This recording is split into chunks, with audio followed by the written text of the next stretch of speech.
मैं सबका शुक्रिया अदा करता हूँ। आप लोग आज यहाँ आए, मुबारकबादी है। आज मौसम भी ठीक है और धूप भी पहली बार है। ज़रूरत है शायद हमारे वादी में धूप की।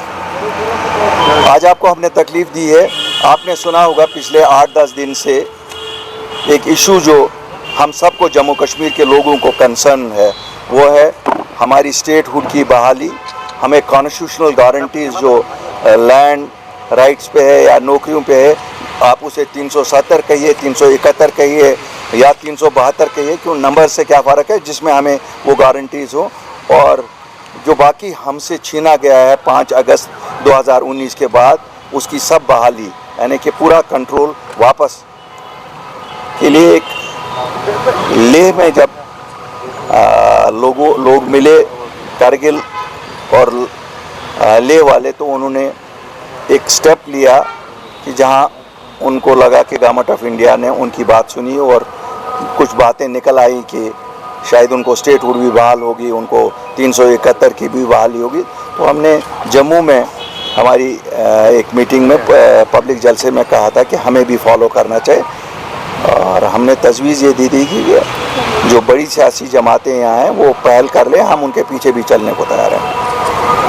उसके जवाब में 2 दिन बाद महबूबा जी ने एक प्रेस कॉन्फ्रेंस की, जिसमें उन्होंने कुछ उसी टाइप का बयान दिया और शायद साथ ये भी बोला कि PAGD के तर्ज पे किया जाए। लेकिन कुछ दिनों बाद उन्होंने एक चिट्ठी उस पर लिखी, आपस में ही ज़्यादा लिखते हैं वो नेशनल कॉन्फ्रेंस और वो या और कुछ और जमातों को, हमें नहीं लिखा गया था।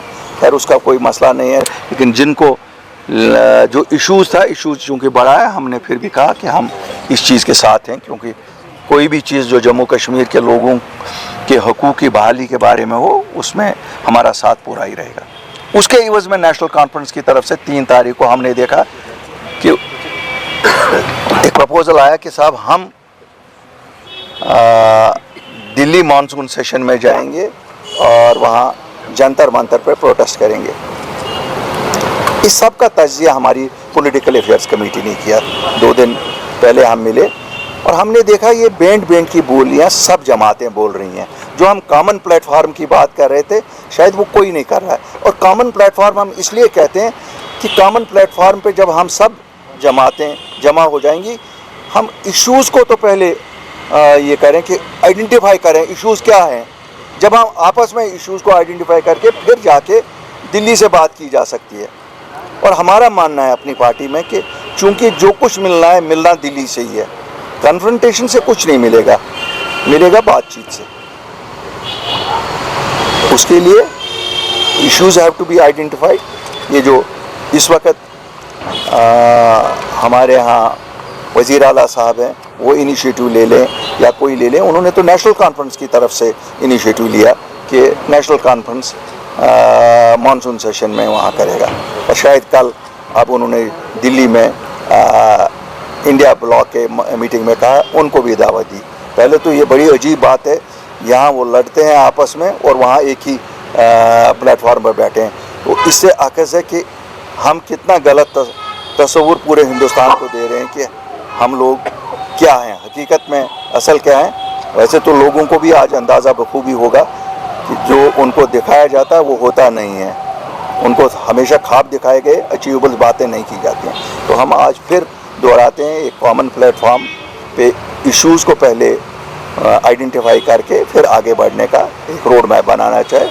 और हम तैयार हैं किसी के साथ भी इस पे, क्योंकि ये जम्मू कश्मीर के लोगों का मसला है, ये हम सब की का मसला है, नंबर 1। नंबर 2, हम गवर्नमेंट ऑफ इंडिया को इसी के साथ रिमाइंड करना चाहते हैं कि आपने बार बार वादा किया कि हम जम्मू कश्मीर के लोगों के साथ, जम्मू कश्मीर के यूथ के साथ, जम्मू कश्मीर के स्टेक होल्डर से बात करने को तैयार हैं। प्राइम मिनिस्टर साहब, होम मिनिस्टर साहब, उस बातचीत में देरी ना कीजिए। ये मौजून वक्त है। क्यों?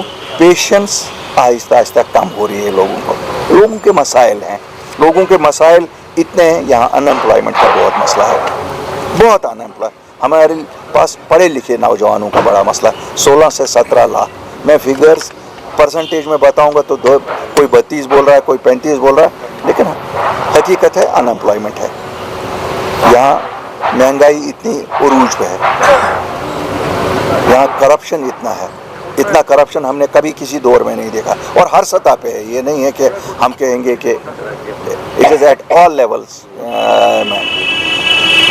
तो ये सब मसले हैं जो जिस पे हम आपसे आज आपके थ्रू, आपके माध्यम से सरकार पे जोर देना चाहते हैं कि साहब ये सब मसले हैं। जम्मू कश्मीर की स्टेटहुड का मसला बिल्कुल सरफहरिस्त है, हमारी कॉन्स्टिट्यूशनल गारंटीज़ का मसला सरफहरिस्त है, हमारे काडर जो हमारा जम्मू कश्मीर का काडर है उसको बहाल करने का मसला सरफहरिस्त है।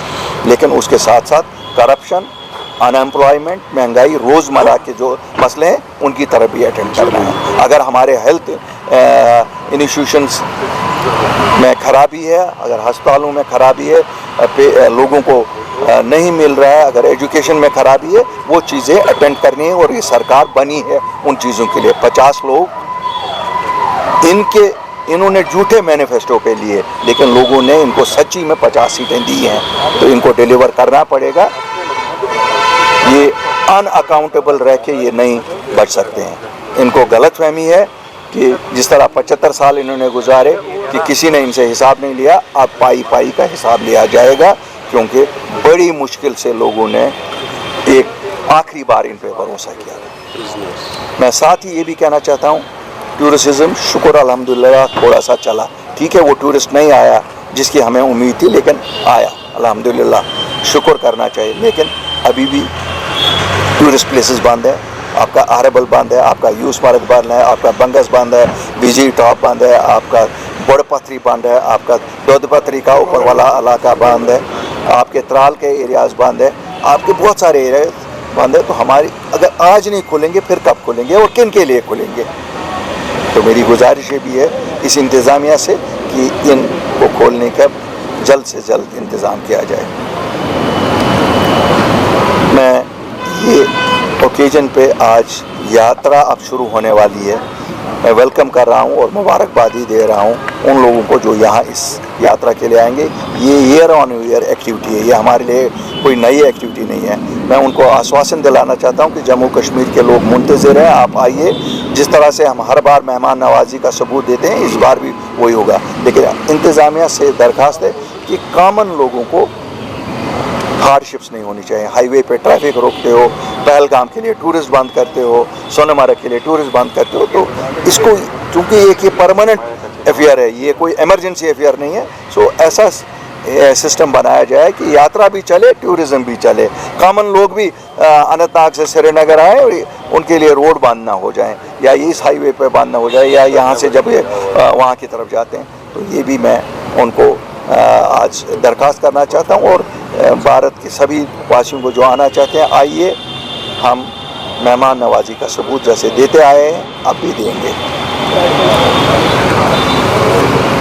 जब मैं बात कर रहा हूँ बाकी मसलों की, तो शायद इस मसले की तरफ भी ज़रूर आपकी तवज्जो लूँगा, ताकि आप सरकार की तवज्जो भी ले लें कि panchayat election, local bodies election, municipal elections, शायद जो सरकार है इनको लगता है कि हमारे 50 MLAs का पावर डाइल्यूट होगा कि अगर हम पंचायत के इलेक्शन होने देंगे। जो 17,000 लोग एम्पावर होंगे, उनसे लोगों को जो फ़ायदा होगा वो 50 लोगों से नहीं हो सकता।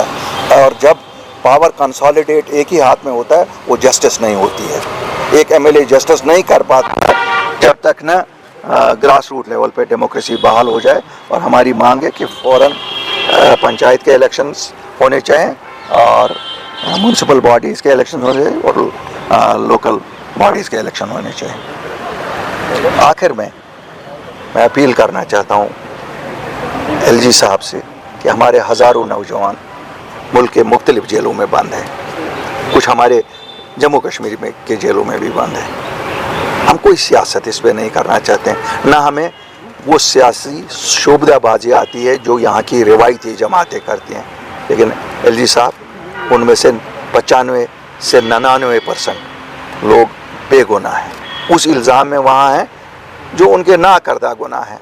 कोई निकला, एहतिजाज हक पूरे मुल्क में है, उन्होंने भी एहतिजाज किया। शायद उनको ये पता नहीं थी कि एहतिजाज पे भी हमें सलाखों के पीछे लगाया जाएगा। इस नॉर्मलिटी के बाद उन्हें हक बनता है कि उन्हें रिलीज़ किया जाए, और जो हीनियस क्राइम्स में बहरहाल उनकी भी स्पीडी ट्रायल्स हो उनके साथ भी जो कानून के मुताबिक उनको भी अगर कोई चीज़ करनी है, अब तो सुप्रीम कोर्ट ने भी कहा कि डिले इन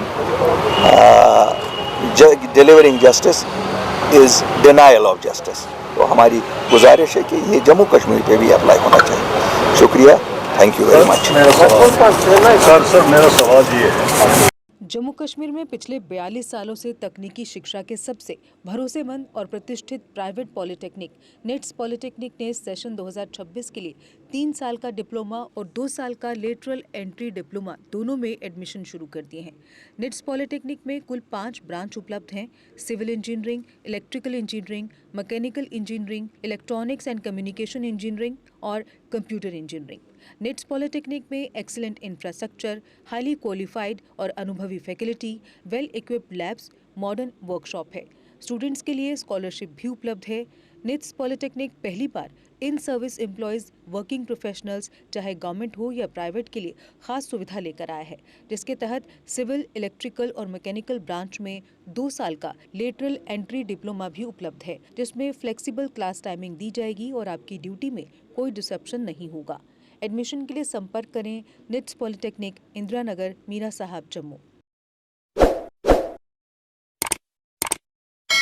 जम्मू कश्मीर की खबरों के लिए जुड़े रहिए JK अपडेट के साथ।